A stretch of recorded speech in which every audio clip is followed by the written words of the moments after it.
점검기구 저울부터 계속 나가도록 하겠습니다. 자, 저울입니다. 이건 누구나 다 잘 아실 것 같고요. 소화기의 중량을 측정할 때 사용됩니다. 자, 사용법. 전원을 켜고 0점을 조정한다. 그 다음에 소화기를 저울 위에 올려놓을 것. 지시 눈금 읽는다. 어렵진 않죠. 자, 주의사항. 저울은 수평으로 놓을 것. 수평으로 놓고 저울에 충격을 주지 않을 것. 자, 미사용 시 건전지를 빼서 보관할 것. 예, 어렵지 않습니다. 이건 이해만 하면 될 것 같습니다. 자, 소화전 밸브 압력계. 소화전 밸브 압력계를 사용하는 이렇게 생겼고, 요 부분이 이제 그 앵글 밸브에 체결하는 부분이죠. 그 다음에 여기 압력을 측정하게 됩니다. 밸브를 열어서 압력을 측정하게 되는데, 용도.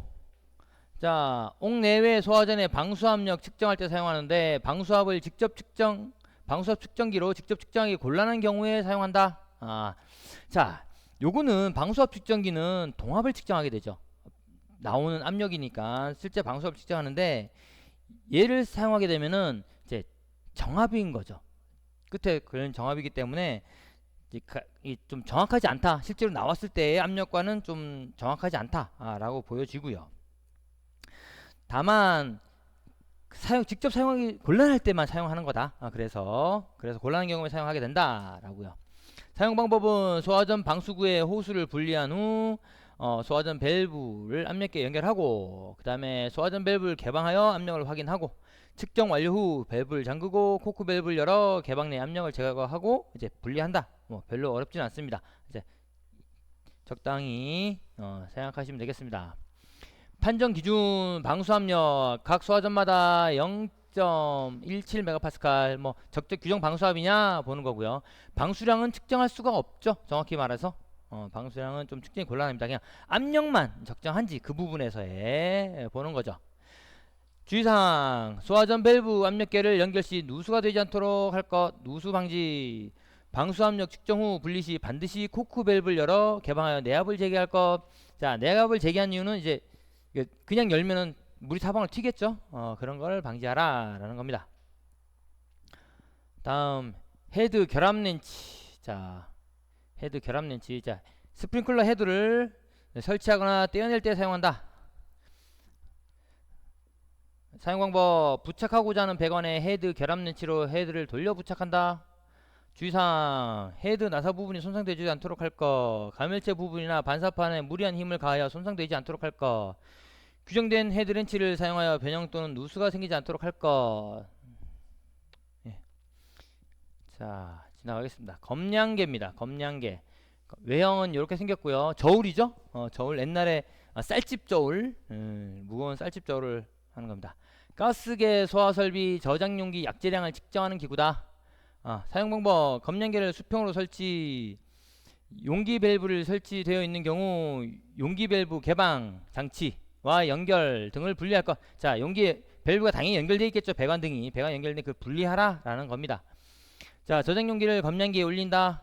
저장계 약재 저장량의 총 무게에서 빈 용기 및 용기 밸브의 부착 무게 차를 계산한다. 용기의 양을 빼라는 얘기죠. 그래서 실제 약재량을 측정하라 라는 겁니다.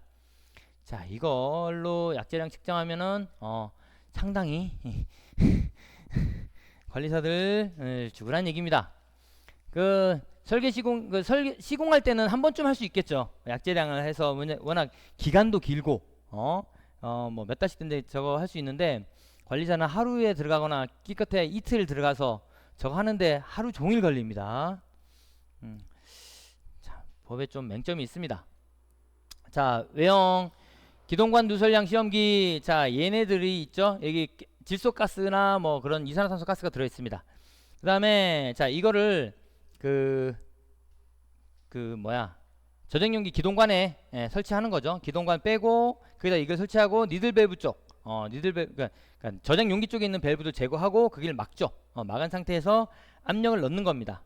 고리 압력을 넣어서, 그러면은 압력 넣으면 선택 밸브가 개방되겠죠. 선택 밸브가 개방되고 압력 스위치가 올라가고 난 상태에서 이제 배관상에 누설이 없는지 확인하는 겁니다. 비누 거품으로 확인하게 됩니다. 어렵진 않습니다. 자, 그러면 보겠습니다. 용도. 가스계 소화설비 기동용 조작 동관 부분에 누설을 시험하는 기구. 누설뿐만 아니라 이제 저기 선택 밸브 개방까지도 볼 수 있죠. 선택 밸브가 개방되는지, 압력 스위치가 동작하는지 그런 까지 볼 수가 있습니다. 자, 사용 방법. 각 기동 용기의 솔레노이드 밸브에 안전핀을 체결하여 솔레노이드 밸브를 분리. 각 기동관에서 기동 용기에서 기동용 조작 동관을 분리. 기동용 조작 동관을 분리하고 저장 용기 개방 장치. 자, 니들 밸브의 저장 용기에서 모두 분리한다. 자, 그쪽으로 압이 들어가지 않도록 다 분리를 해야 되죠. 분리를 하고 호스에 부착된 볼 밸브를 잠그고 압력 조정기를 열어 호스와 연결한다. 자, 호스를 연결해서 자, 압력 밸브를 자, 여기 얘를 여기 연결하고, 자, 얘를 여기 연결하고, 얘를 연결하면 압력계가 나오겠죠. 그 다음에 여기 잠근 상태에서 이제 얘를 개방하는 겁니다. 그럼 일단 압이 차 있고, 자, 기동용기와 접속된 조작 동관에 너트 시험기에 가압 호스를 연결한다. 이제 기동용기 배관에 동관에 연결한 겁니다. 용기 밸브를 개방, 서서히 개방. 압력 조정기 1차 측 압력이 10kg 포스퍼 세제곱미터 미만이 되도록 조정하고, 자, 압력 조정기 핸들을 돌려 2차 측 압력이 5kg 포스 제곱미터가 되도록 조정한다. 자, 조정됐습니다. 1, 2차 측의 압력이. 호스 끝에 부착된 개폐 밸브를 서서히 개방하여 조작 동관 내 질소 가스가 들어가도록 하고요. 자, 들어간 상태에서 비누 거품을 붓에 묻혀 기동관 접촉부 등 각 부분에 칠하여 누설 여부를 확인하고, 자, 이 기동관에 들어가게 되면은 먼저 솔레노이드 밸브를 개방하고, 솔레노이드 밸브가 개방되고, 그 다음에 다시 그 저장 용기 쪽으로 가겠죠. 저장 용기 까고 압력 스위치는 동작을 안 하네요. 선택 밸브까지만 개방이 확인되겠네요. 확인이 끝난 용기 밸브를 폐쇄, 밸브를 잠그고 연결 동관을 분리, 동관 조립 등 정상 상태로 복구한다 라고 나와 있습니다. 자, 요거를 혹시 없네요. 이게 선로가 있으면은 이제 있으면 한번 좀 보면 좋을 텐데 그게 없습니다. 자, 그거는 다음에 그 점검 가스기 할 때 다시 한번 그걸 설명하도록 하겠습니다. 자, 하론 1301 소화설비 약재 저장용기의 저장량을 측정하려고 한다. 다음 물음에 답하시오. 애기 측정법을 설명하시오. 애기 측정법이란 것은 그 압축국으로 되기 때문에 그 기체 상태, 액체 상태로 존재하겠죠. 그래서 레벨 메탈 이용해서 이제 그 확인하는 겁니다. 이제 어디쯤에서, 자, 저장 용기가 이렇게 있으면, 자, 이쯤 어디 차 있겠죠? 액상으로 존재하겠죠? 그럼 여기에다가 레벨 메탈 이쪽에 방사선 원을 대고 여기에 그 접속부가 나오게 이렇게 설치를 하면 방사선이 가면서 여기 갈 때랑 여기 갈 때가 다르겠죠?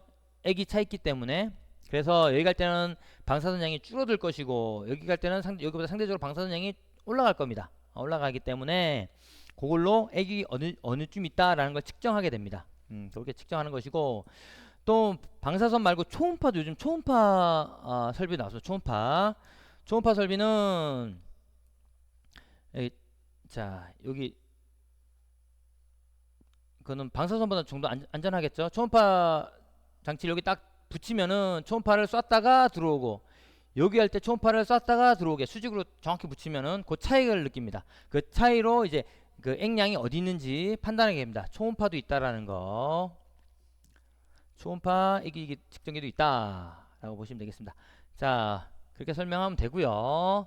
자, 아래 그린 레벨 메타의 구성용품 중 기억에서 디귿의 명칭을 쓰시오.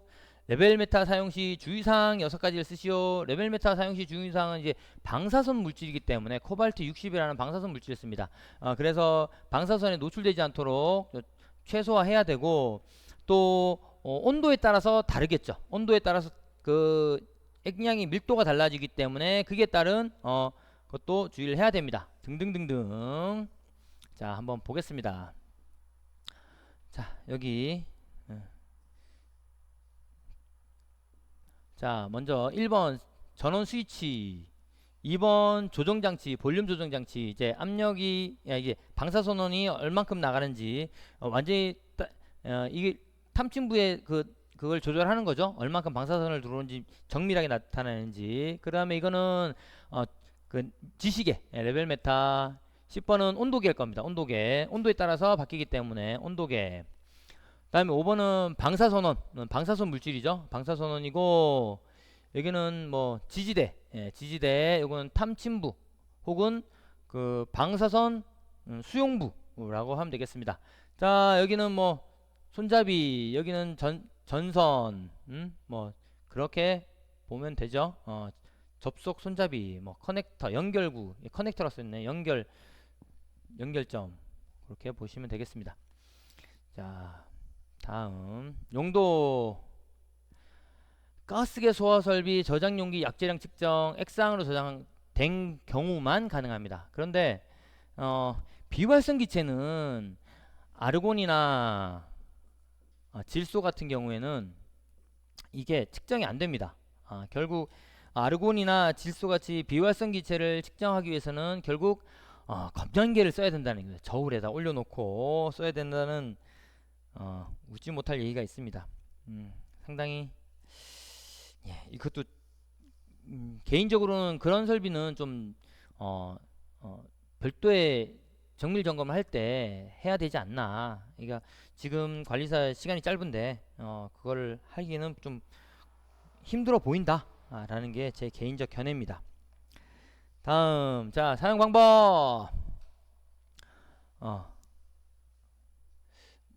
먼저 방사선원 캡을 제거한다. 뭐 이것도 있지만 전원을 켜야겠죠. 전원을 켜고, 그 다음에 전원 스위치를 체크해서 온도 위치로 전환하고 뭐 전압을 확인하고, 이걸 먼저 해야겠죠. 방사선 전원 캡은 측정하기 직전에 제거하는 게 맞겠죠. 왜냐하면 저게 방사선이 계속 나오는데 생각을 해야죠. 그 다음에 온도계를 체크해서 실내 온도를 체크하고, 그 장비를 갖고 들어오자마자 온도가 정확히 맞는 게 아니라 좀 시간이 걸리잖아요. 그래서 먼저 체크를 하고, 그 다음에 사용하기 전에 방사선원 캡을 제거해야겠죠. 제거하는 게 맞겠죠. 다음, 전원 스위치를 온 위치로 전환한 후 미터계 지침이 40에서 45가 되도록 볼륨을 조절한다.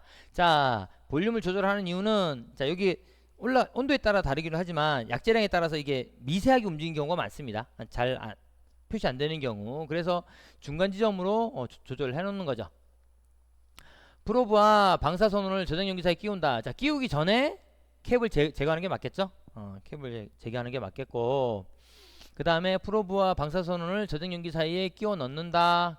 넣어서 지시암, 지지대를 암을 위아래로 상하로 천천히 이동하면서 미터 지침계의 지침이 많이 흔들리는 위치 체크한다. 자, 여기 있으면 조금씩 움직이긴 합니다. 이거 철의 밀도 때문에 움직이긴 하는데, 이제 액량이 있는 곳이 가장 많이 움직이겠죠. 그렇게 해서 그 부분을 측정하고, 저장용기 표시 높이를 줄자로 측정한다. 줄자 높이를 측정하고요. 측정 완료 스위치를 끄고 방사선 캡 원위치, 약재량의 높이에 해당하는 약재량 환산표를 이용하여 중량을 환산하거나 전용 환산기에 의해 산정한다. 자, 온도에 따라서 이제 밀도가 바뀌겠죠. 가스니까 온도도 많이 올라가기도 하고, 추우면은 좀 더 많이 내려오기도 하고, 그런 상태가 됩니다. 자, 그런 상태를 계산하는 거죠. 환산표를 통해서. 다음, 높이 산정 방법. 자, 레벨 메터로 측정된 높이 A를 줄자로 실측하여 조정값에 55mm를 뺀 B의 높이로 계산한다. 이 55mm를 빼는 거는 바닥 철판의 두께입니다. 바닥 철판 두께만큼 뺀다라는 얘기죠. 자, 약재마다 환산표가 다 다릅니다. 이거는 지금 나온 거는 이산화탄소의 경우 약재량 측정 표시고요. 자, 약재량의 높이가 700mm일 때, 온도가 20도씨일 때는 약재량이 26.7kg 있다. 이렇게 보는 겁니다. 표시로. 이것도 있고, 약재마다 다 표시가 다르다. 라는 거, 이건 예시를 자, 이렇게 생각하시면 됩니다. 예, 자, 전용 환산기를 이용하는 방법. 한마디로 계산기처럼 되어 있습니다. 계산기처럼 되어 있고요. 자, 이산화탄소 설치되어 있는 경우 방 안의 온도가 17도씨고 저장용기 내경이 255mm, 저장용기의 최적이 68L이고 충전량이 45kg, 액면의 높이가 120mm인 경우, 1200mm인 경우. 자, 파워 스위치를 켜고 누르고 중앙에 있는 메모리를 누르면 아래와 같이 표시가 나타난다. 이거 환산기마다 조금씩 다 다르거든요. 제가 알기론 좀 다른데, 예, 일반적인 것을 얘기한 것 같습니다. 약제에 따라서 1, 2, 3을 선택한다. 자, 약제의 종류를 선택하는 거죠. 할로겐, 그 다음에 이산화탄소, NF3, 나프3, 여기 하이폰이 여기 있죠. 나프3. 2를 누르면 이산화탄소 계산이 시작되고요. 화면에서 프린터 사용 여부 yes, no 표시되는데 본 장비는 프린터가 없으므로 0을 누른다. 프린터가 없으면.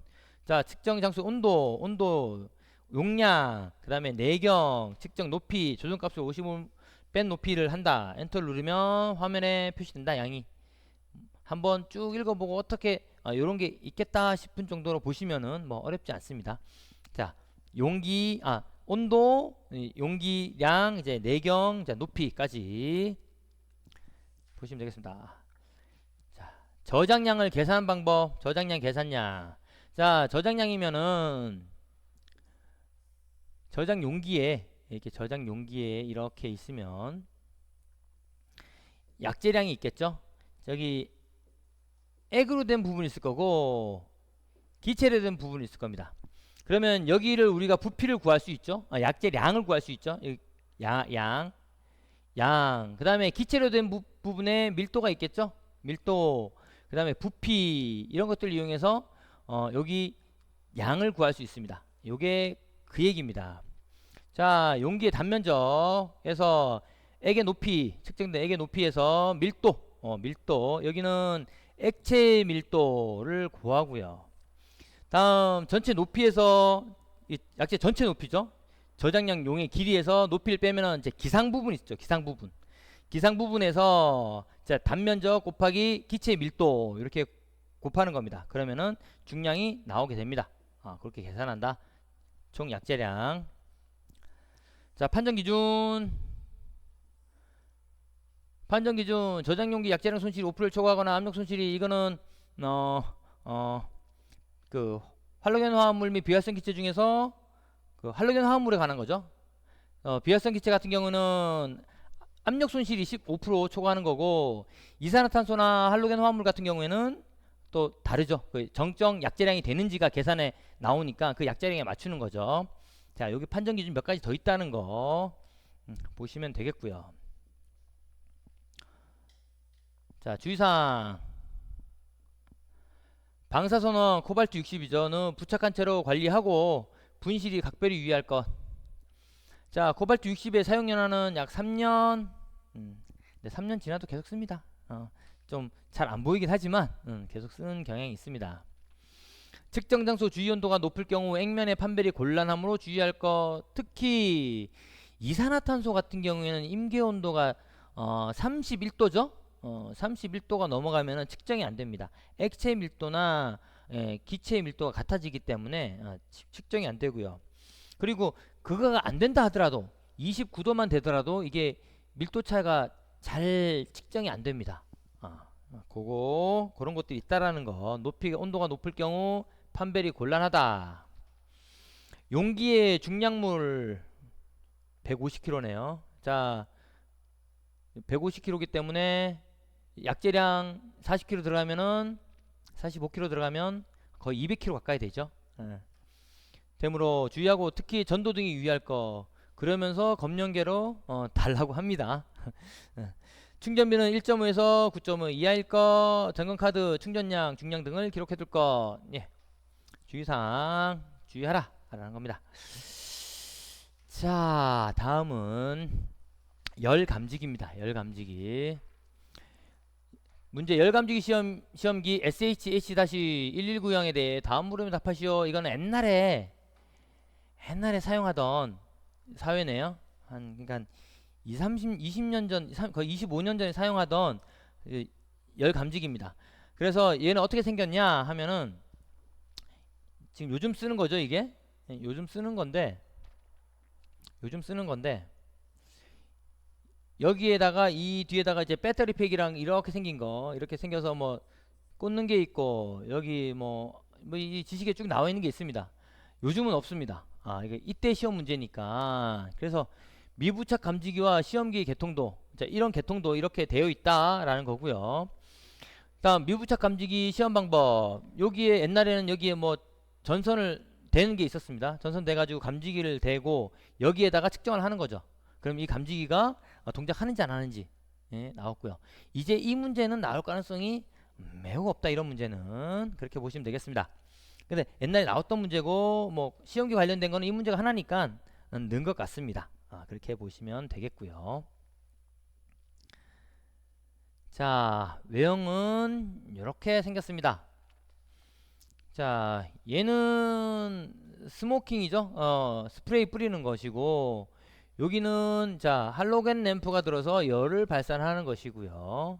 자, 여기 앞에 스위치는 자 요 키는 것, 그러시고 뒤에 스위치가 있습니다. 뒤에 스위치는 여기는 없는데 팬이 달려 가지고요. 자, 연기 감지기 한번 뿌리고 나면은 그 안에 연기가 체류하겠죠, 이 스모킹 가스가. 그래서 거기서 팬을 불어서 이제 빼주는 겁니다. 연기 감지기 팬 빼는 거 있다. 이건 충전기고요. 이건 배터리 측정기. 이렇게 구성되어 있습니다. 여기 크게 나와 있네요. 크게 나와 있습니다. 여기 팬이라고 써 있고요. 여기는 이제 히팅이라고 써 있습니다. 자, 용도 열 감지기에 열을 가하여 동작 실험하는 기구. 열 감지기 실험기에 히트 버튼을 눌러 램프 점등 확인. 시험하고자 하는 열 감지기에 열 감지기 시험기 헤드를 밀착한다. 이게 갖다 댄다는 얘기죠. 감지기가 이렇게 들어오도록. 자, 감지기 동작 후 히트 버튼을 눌러 램프 소등. 떼야죠. 먼저 됐으니 떼고 그 다음에 정지시키겠죠. 자, 이거는 자, 연기 감지기입니다. 똑같이 생겼죠? 똑같이 생겼습니다. 연기 열 겸용이겠죠? 연기 열 겸용. 자, 연기 감지기에서 연기를 발생하여 동작하는 사용하는 시험기구. 지금은 이런 스모킹을 뿌렸지만 옛날에는 뭐 향불을 댔다라는 얘기도 있습니다. 자, 사용 방법. 시험하고자 하는 연기 감지기에 연기 감지기 시험기 헤드 밀착. 연기 감지기 시험기 헤드 쪽으로 부착된 스프레이가 눌려지도록 시험기를 누르는 거죠. 이렇게 누르면은 이제 여기를 누르면 스모우가 뿍 발사됩니다. 스프레이가 분사되어 연기 감지기가 작동하는 것을 확인. 시험기에 부착된 팬을 작동시켜 감지기에 잔존한 연기 성분을 제거한다. 자, 이걸 이제 우리는 그쵸? 한 점검이라든가 한 번만 나가보면 다 알죠. 그런데 이걸 글로 쓰는 거는 또 다른 문제거든요. 그래, 이거는 글로 어떻게 썼는지 한번 보자라는 느낌으로 보시면 되겠습니다. 자, 공기 주입 시험기입니다.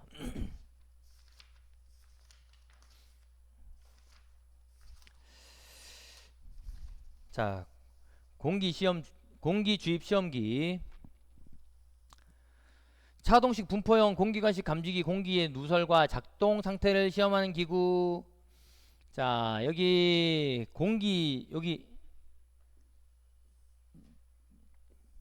자, 요 부분을 공기 시험기에 놓고 이제 한마디로 주사기 비슷하게 생겼다 생각하시면 됩니다. 좀 빡빡하고 여기 압력계가 달렸다는 거 말고는 주사기랑 똑같습니다. 자, 사용 방법. 공기 주입기 끝에 리프를 연결하고 공기 주입구 손잡이를 돌려 빼놓는다. 주사 바늘 리프를 공기관 감지기 주입구에 끼운다. 손잡이를 밀어 공기를 주입한다. 누설 시험유를 물과 섞어 연결 부위에 붓으로 묻혀 누설 여부를 확인한다. 자, 누설 여부 확인하고요. 자,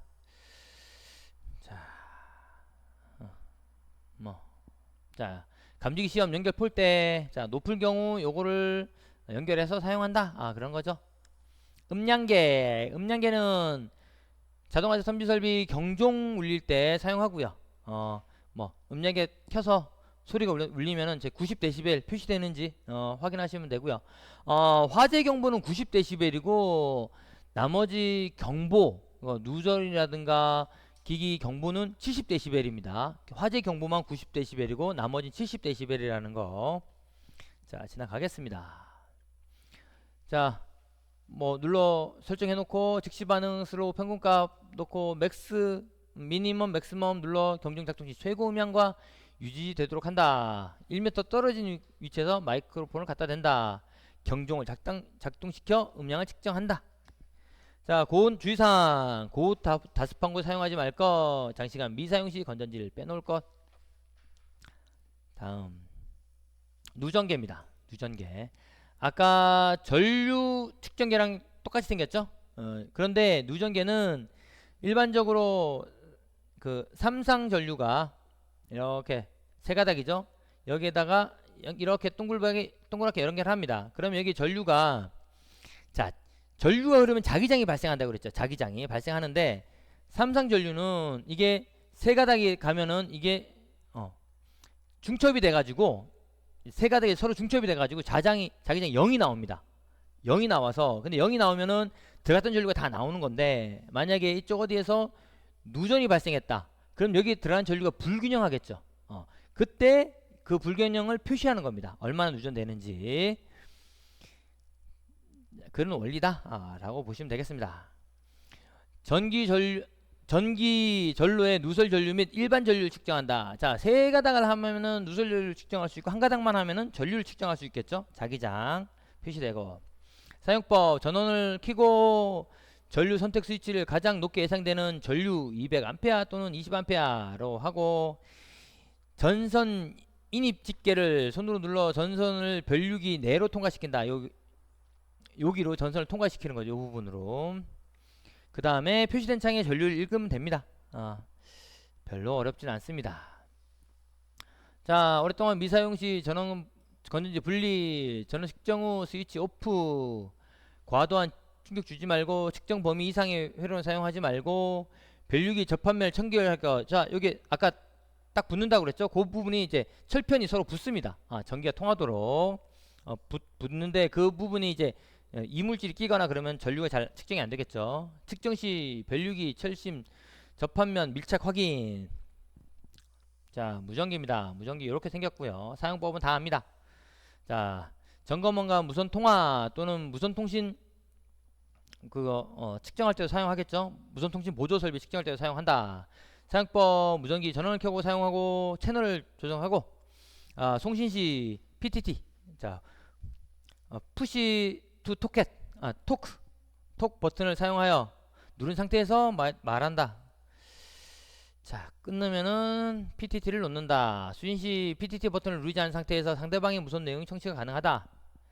자, 풍속 풍압계 외형 이렇게 생겼습니다. 풍속 풍압계. 자, 여기는 여기 탐침이 있습니다. 탐침 끝에서 이제 그 바람이 들어오는 거를 측정하게 되는 거죠. 판침에 들어와서 그 부분으로 들어오는 걸 측정하게 됩니다. 자, 검출부가 여기 바람이 들어오는 거고, 제로캡은 닫으면 바람이 안 들어오겠죠. 자, 이렇게 쓰는 거는, 자, 덕트 내에 바람을 측정해야 되죠. 그래서 탐침이 길게 해서 넣는 겁니다. 덕트 내 적정 지점에 풍압을 측정하기 위해서. 자, 용도: 재현설비 풍속과 정압을 측정한다. 준비: 프로브 캡을 본체 커넥터와 연결한다. 이거를 본체와 연결한다는 거죠. 배터리 체크하고 온도 측정하고, 자, 풍속 측정. 셀렉터 스위치를 오프의 위치 놓고, 자, 스위치를 풍속 위치에 놓는다. 그 0점 조절을 하고, 자, 제로 캡을 벗긴다. 제로 캡을 벗기고 덕트 내부의 기류에 삽입하고 검출부 전표시가 덕트 내 바람의 방향과 직각이 되게 하여 한 상태에서 풍속을 측정한다. 자, 아까 점 있던 거죠. 그것이 직각이 되도록 해야지 여기 홀로 점으로 그 구멍으로 바람이 들어오겠죠. 그래서 바람을 측정하고, 풍속의 강약에 따라 LS, HS를 선택한다. 자, 느리냐, 빠르냐. 그런 걸 보는 거죠. 정합 측정. 셀렉터 스위치를 오프 위치에, 자, SP 스위치를 정합 위치에 놓고 0점을 조절하고, 제로캡을 씌우고, 뭐, 쭉 나와 있습니다. 자, 0점을 맞추고, 제로캡을 씌운 상태에서, 그냥 바람이 안 들어간 상태에서, 0점을 맞춘다는 얘기죠. 바람이 안 들어가게 하고 나서. 제로캡을 벗긴 다음에 검출부 끝부분을 정합캡에 꽂은 후 정합캡의 점 표시가 일직선상에 오도록 한 다음 덕트 벽면 시험구멍에서 정합캡을 밀착시킨다. 자, 동합 측정은,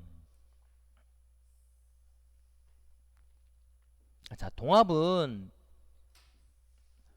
덕트가 있으면, 자, 여기 홀을 넣어서 이렇게 들어오는 바람을 측정하는 거죠.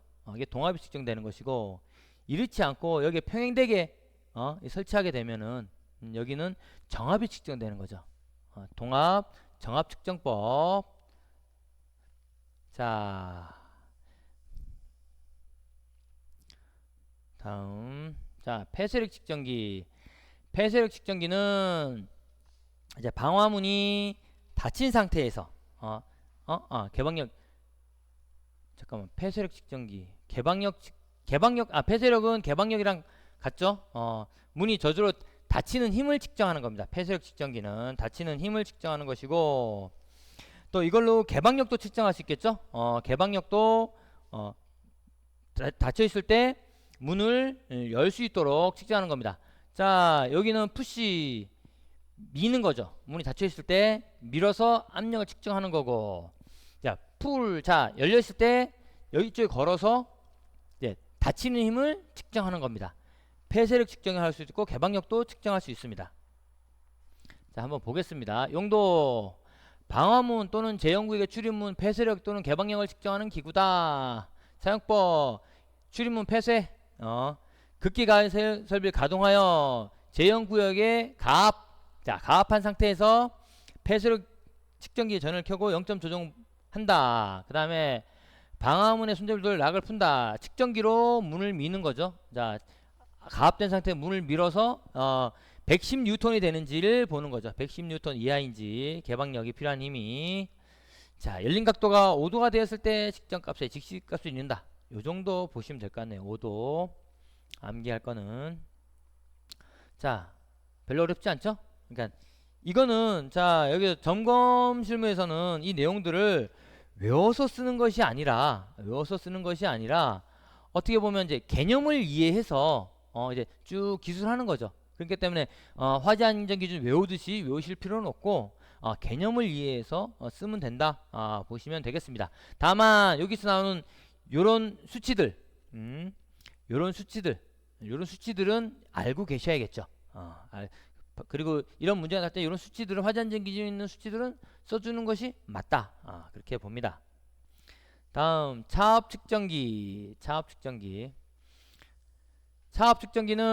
제연 설비에서 제연 설비를 가동하였을 때 옥 내와 옥 외의 차압을 측정하는 거죠. 그래서 여기 구멍이 두 개 있는데, 한쪽은 이렇게 해서 차압 측정공이 있죠. 측정공이 연결하고, 여기는 그냥 실내에 있으면, 제연실에 있으면 되겠죠. 그래서 여기서 두 개의 차압을 측정하게 됩니다. 자, 용도, 제연구역과 비제연구역 사이의 압력차를 측정하는 기구. 사용법, 전원을 켜고 0점 조절 버튼을 0점 조절한다. 차압 측정기 호수를, 마이너스 호수는 비가압 공간에, 플러스 호수는 가압 공간에 위치한다. 제연 설비를 가동시켜 차압을 측정한다. 자, 20파스칼, 40파스칼, 스프링클러 설치 12.5파스칼 이상 되는지 확인한다. 또 확인할 게 더 있죠? 자, 제연실 부속실 문을 연 상태에서 부속실 문 열지 않은 곳의 차압이 70% 이상인지 확인하는 것도 있죠. 뭐 그런 것도 사용법에 더 써주면은 좋을 겁니다. 그리고 피난안전구역 50파스칼 있죠? 피난구역도 50파스칼, 이런 거 차이 나는 것들. 뭐 어떤 사람은 하나 썼는데 어떤 사람은 두 개 쓰고 어떤 사람은 세 개 썼다, 그러면은 뭐 점수는 다를 겁니다. 똑같이 잘 썼다 할지라도. 자, 그렇게 보면 되겠고요. 다음 조도계입니다. 조도계는 광량을 측정하죠. 광량을. 자, 여기 조도계 0.16수 필요한 데도 있고 1룩수 필요한 데도 있죠. 화재안전 기준상에 그것들을 확인합니다. 용도, 비상조명 등 및 유도 등의 조도를 측정하는 기구. 자, 조도계 스위치를 온에 놓고 빛에 노출되지 않는 상태에서 지시 눈금이 0인지 확인. 자, 뚜껑을 덮어놓은 상태에서 확인하면 되겠죠. 측정 단위 레인지를 스위치를 이용하여 선택. 적정 스위치. 감광부를 유도등 바로 밑으로부터 수평으로 0.5m 떨어진 위치 시킨다. 다만 바닥 매립형 유도등의 경우 직상부 1m 지점에 위치해 측정한다. 그 다음에 자, 빛을 조사시켜 지침이 안정된지 확인했을 때 조도계 측정값을 읽고 기록한다. 자, 1룩스 이상이면 정상. 객석 유도등 0.2룩스. 그 다음에 뭐 도로 터널 같은 경우 안전 기준 있죠? 그런 것들 생각나시는 대로 기준들을 더 써주시면 되겠습니다. 다음 주의사항. 빛의 광도를 모를 경우 레인지 최대치 범위부터 차례대로 낮춰가며 측정. 감광부는 직사광선 등 과도한 광도에 노출되지 않도록 하고 오랫동안 사용하지 않을 경우 건전지를 빼고 습기 없는 것을 보관한다. 예, 이런 것들이 있습니다. 자, 지금까지 조도계까지 봤습니다. 자, 이번 시간은 여기까지 하고요. 자, 10분만 쉬었다가 그 화재 안전 기준 그 화환기 설명 들어가겠습니다.